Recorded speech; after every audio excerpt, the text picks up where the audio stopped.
There's nothing greater than the wonder and illusion of magic. When it goes right, it can be one of the greatest spectacles from the world of entertainment. But when it goes horribly wrong, it can be even better. Started to pull harder and harder and harder and harder, but it just wouldn't come out. It was absolutely as painful as it looks. From the biggest names in the business. It truly is one of the most dangerous effects. There's no two ways around that. A spike has just gone into his hand. To new talent trying to make their mark. Got careless and it almost cost me my life. It's absolutely lethal. The first bucket of dirt came down with a thud. That hurt. Magicians pushing boundaries to the extreme. I'm not doing this because I have a death wish. Whoosh, everything went black. I saw the light at the end of the tunnel. This is what can happen when magic goes horribly wrong.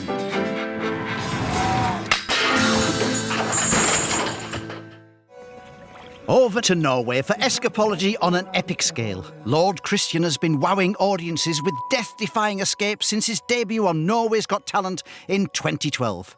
And let's just say he doesn't do things by halves. The ice escape that Lord Christian did is one I wouldn't recommend.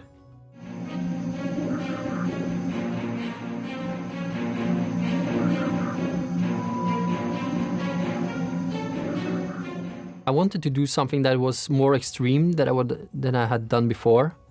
It was in a frozen lake. The ice on the lake was a meter thick. We cut a hole in the ice, and then we wanted me to jump into the hole, attached to handcuffs, chains, get loose, and then come back up through the hole. I mean, that is very, very, very dangerous. To be chained and shackled and to be dropped in water anyway, but in Icelandic conditions, no. The real danger there is you go down through a hole, and that's the only way up. It's unbelievably stupid. I think it was wrong because everything was so dark. It was in the evening, everything was dark, and the water was, you couldn't see nothing. All the people had showed up, the TV was ready, I was sitting on the chair waiting to jump into the water, and I'm just breathing slowly, trying to lower my pulse, to be able to hold my breath longer, doing the breathing techniques.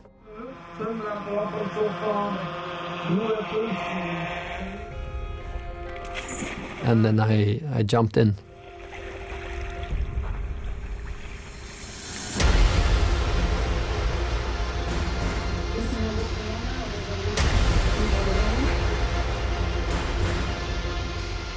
I went straight to the bottom.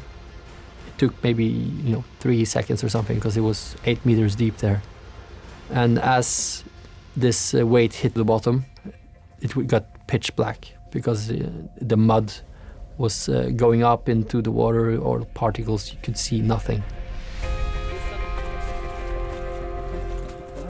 The freezing water, the lack of air, holding your breath for that amount of time, the fact that he could stray from beneath that hole and end up meters away from the hole, then nobody would find him. The water is 2 degrees Celsius, so it's a little bit colder and the whole lake would freeze. And it's just not a pleasant environment to do something in. I spent around 3-4 minutes to get out of the weights and the handcuffs. And that's about expected time to what we rehearsed. As soon as I'm loose from this, I will float up because of the help of the wetsuit makes me float. I mean, I would have expected underwater cameras so we could see the fact that, he's struggling, he's there, here, whatever. But no, we had no vision whatsoever. All we had was the thought process of somebody being underwater, freezing conditions, no air. Is he out? Is he not? And is he going to make it? After 3-4 minutes, I float up, and since the water was so muddy, I thought it was going to be better when I came further up, but it didn't. So I couldn't really see where the ice started. So when I float up, I hit my head on the ice, and it was I knew I was in trouble then. I just figured I would, try to stay in the same area and wait for the rescue diver.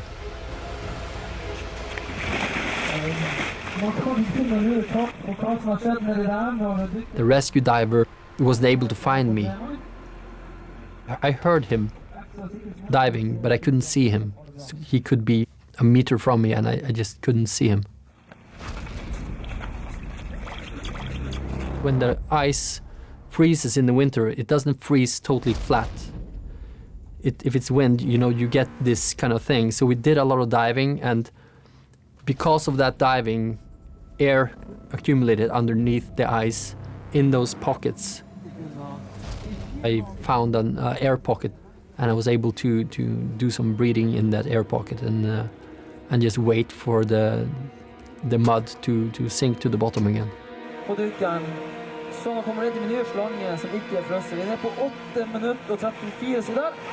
Eventually, the mud cleared up, and I was able to see the light from the hole. And then I swam to the hole and I emerged.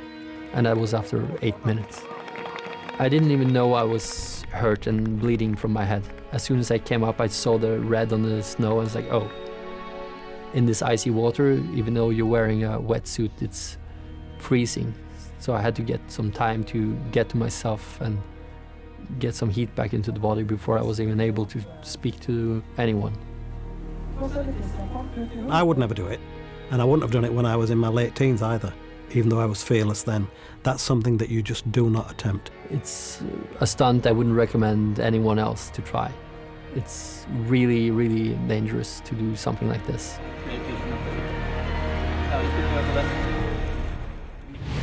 Another of Lord Christian's party pieces is an escape made famous by Houdini. Milk can escape. It's not like a trick. This is real. You're underwater. You are holding your breath. You are opening real handcuffs and padlocks. So it's not an easy thing to do. Lord Christian was asked by his good friend, opera singer Are Hembre, for a big finish for his Christmas show. To teach Are this, we first needed to teach him how to pick the handcuffs, and then we had to teach him how to pick padlocks, and then we had to teach him how to hold his breath. He asked me if I wanted to join his Christmas concert to make it like a more magic touch on it. And I of course did, and I also thought, maybe I'd challenge him to do my milk can escape. When Christian challenged me, I didn't know what to think, because I can hold my breath for 45 seconds and that's it, I thought. But I'm not so happy with water either, and handcuffs and locks, and so, but whatever, we try. I always like new things and challenging things, so why not?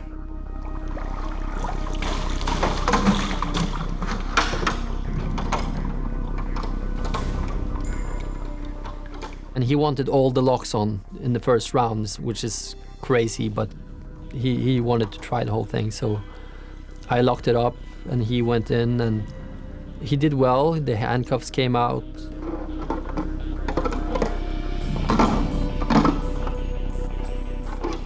When the lid goes on, you think you need to hold your breath as long as possible. So you just try to be calm. To get up your hand over the lock and pick your locks, it's not easy. Then the panic takes you, and the seconds go very fast in the water.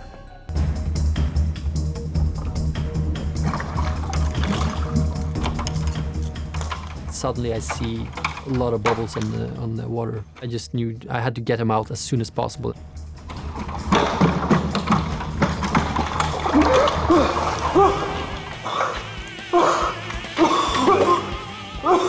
It's only 10 seconds. When you have absolutely no air in your lungs, that feels like an hour. He was gasping for air when he came out and knocking the top of the can and totally panicking. When you get panic, it's many things going through your head, and you don't think clear. I don't think Are would do the milk can ever again.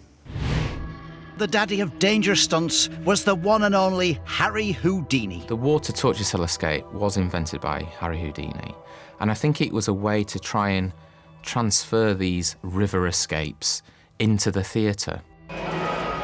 American escape artist Kristen Johnson, nicknamed Lady Houdini, has performed the water cell escape hundreds of times.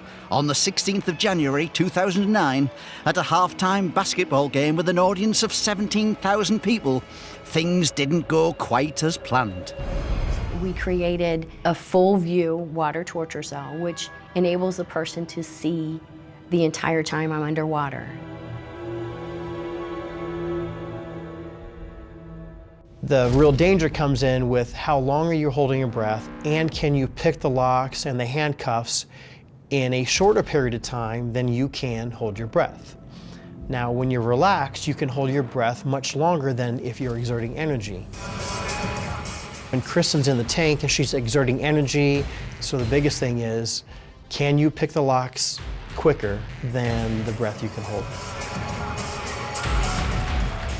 At around 2 minutes and 40 seconds, I saw changes mostly in her skin color and just her motor skills in general. So I gave her my signal to get out. At 2:40, I gave her that signal. And that's when you see her start going to the top lock and working on that lock. And at 2 minutes and 48 seconds, or 8 seconds later, that's when you see her body convulse, head goes back, turn stiff, turn blue, and blacked out. It's gut-wrenching watching the effect that you have on a loved one watching you potentially drown. My emergency role kicks in, and that is to take the key that's on a lanyard around my neck, get the 2 locks off that's holding the lid in place,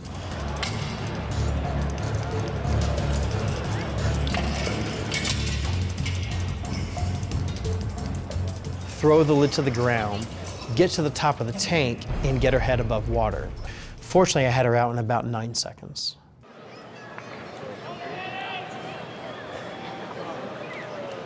When I got out of the tank, I was waving to the crowd, and I looked down at Kevin, and he's like, "Come on, get down."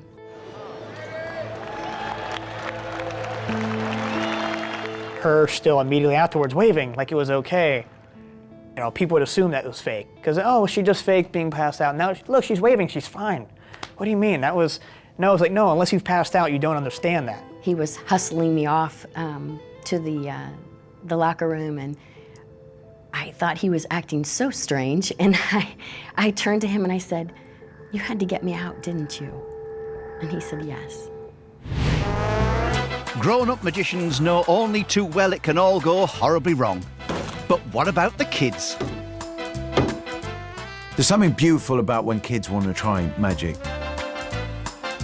You know it's not going to be executed with the finesse of the professional. The trick has quite a sinister-looking young man who looks like he's wandered off an amateur stage version of Phantom of the Opera. It's a very confusing face mask he's wearing. He's like a lad from the local estate. He's got a mask on and he's got a hoodie and he's coming out. And I thought he was going to rob the post office. A volunteer, willing or otherwise, is brought on and sort of slid in one end. The bit of cardboard's about 8 foot long. She looked taller lying down, didn't she? What they've done is they've obviously seen a trick on the telly and thought, how can we do this? Well, clearly you have to have 2 women in a large tube of cardboard. That seems easy enough. Well, this is, So when you start sawing through it, you start seeing the fact that the box is collapsing. To be fair, the box has to take the weight of a human being, or 2. Sawed through the old cardboard. Whoop, table flips over and one pops out one end. Fabulous. It's a beautiful dismount. The best thing about it all is the fact that they don't try and style it out. I think so much more magic would be better if they just looked, laughed and ran away. I enjoyed this one more than I would watching someone do it properly. Not properly as in properly saw someone in half, but a proper magic trick. And then the other woman in the other box realises, like, the game's up. She comes up, and then she's thinking, how do I get off stage when my friend's already got a huge jam? She thinks, I know how to do it. I'll just fall off this table, like as if I can't walk properly as well. This is what all magic shows should be like. I mean, you could see Tommy Cooper turning his grave going, why didn't I think of this? There's no other way to end that trick, really. Once it's gone wrong one end, you may as well just go whole hog. He should probably sell that to the Magic Circle. That is exactly how that trick should be done. And a rising star who's making an impression online is Texas magician Bryce Harney. My name's Bryce. I got involved in magic when I was 10 and started doing YouTube when I was in high school, and that's when I started getting into the street magic. It was important to get the setting right because I wanted to create a different mood for this Halloween video, and I wanted it to stand out. So it's Halloween, Bryce is on the streets, he's about to take a washer instead of a polo, which is what people normally use for this trick. I wanted to make it a little darker, but that wasn't exactly the best option. He places it in his mouth, swallows it, gets some string, and then starts to saw.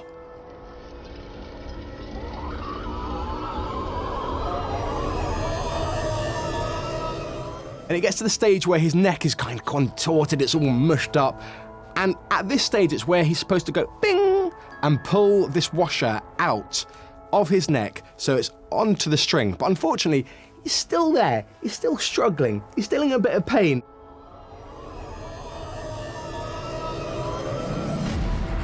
He got the dental string, put it in his throat to try and pull it out. And as he was pulling it out, it actually got stuck at the last minute. He didn't mean for that to happen. I'd rehearsed it a couple times without the washer, and this was the first time actually doing the full trick. So when I went to take the string out, it wasn't coming out, and I started to pull harder and harder and harder and harder, but it just wouldn't come out. And so I was eventually just yanking at it. It was absolutely as painful as it looks. I had to go to the bathroom after that. There was blood. I didn't include that in the video because I didn't want it to be gruesome, but in the bathroom, yeah, there was blood, and there was definitely scarring for a couple weeks after that. It wasn't nice to watch. You can kind of imagine where the washer came out afterwards. Despite Houdini's claim that the buried alive escape was impossible, it didn't deter Huddersfield-based escapologist Anthony Britton. He had to have a go at it in 2015 in a pub car park. The sorts of the things that I've done in the past is exploding crates and getting out of straitjackets, straitjacket escapes inverted. I don't think I've got a death wish. I just love everything to do with escapology. This particular one was the 100-year-old buried alive challenge, which the great Houdini attempted it. He couldn't achieve it, and I felt that I could achieve it. Why not? Anthony Britton, bless him, sort of a have-a-go escapologist. This man has escaped from burning ropes lost in a straitjacket, and this is the man we hope will escape from 6 tons of soil. Being buried alive, that's a stunt that is very dangerous. I try and push myself to the maximum, and hopefully it'll work out. Sometimes it hasn't, sometimes it has. He did an escape for charity. The first shot we saw was a 6-foot deep hole and a digger next to him. And then suddenly they started to throw soil over him. I felt the first bucket of dirt hitting me back, which came down with a thud. Crikey, that hurt. You've got what looks like an afterthought of a bloke who's gone, yeah, anyway, I've got a digger in the garden, I'm having my garden done. You know what? Yeah, let's bury me alive. Let's bring it on. Fantastic. Everybody was all prepped. If the worst comes to the worst, they knew what to do. We genuinely have no idea if this is going to work. Judging from history, it won't. Everything was going perfectly well. Every time a scoop goes in the hole, the soil rushes more and more of his body, forcing more and more air out of his lungs. It might look easy, but these things can go wrong. You can hear the crowd chanting and screaming and everything else, and then all of a sudden it just goes silent. Soil has basically buried you at this point. Escapologists seem to have this thing about buried alive. There's dozens and dozens of them that will have a go at this. It's not the safest escape in the world. It's been down 6 minutes, and we've still got more soil to go. This is... I don't quite know what I'm watching. This is mad. But when you breathe out, your rib cage collapses. As I did that, the soil decided that it was going to fall into where once my rib cage was there. So when I went for a breath back, I couldn't expand my lungs. At that point, I started to feel myself going unconscious. Before I went into the grave, we decided that we were going to go with a throat mic. So the head groundman could hear what was happening down below. It was about 8 minutes into it that it completely went dead. That's when he called it a day. Got the spades on, and the digger came round, did exactly what he was supposed to do. Hang on, they're digging him out! They're digging him! I could feel myself going under, and at that point, that's it. I just can't remember after that. I was out cold.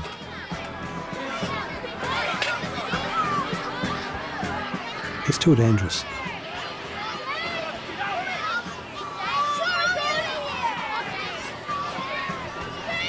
I wouldn't recommend anybody do it.